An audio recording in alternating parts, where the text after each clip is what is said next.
panibagong parcel na naman. Tignan natin.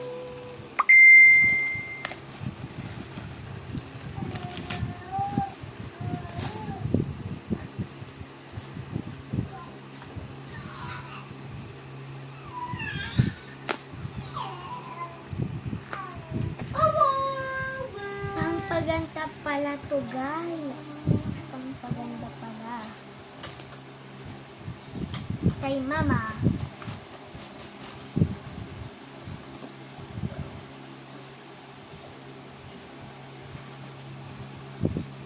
Guys, kapag ano kayo nito, igaganon. Pupunitin nyo yung plastic dito. Guys, ganito pala. Ito ay para sa hair pala. So, ganyan yan.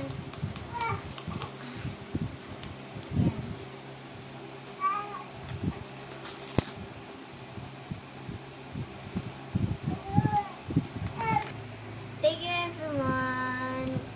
Please like, follow, and share.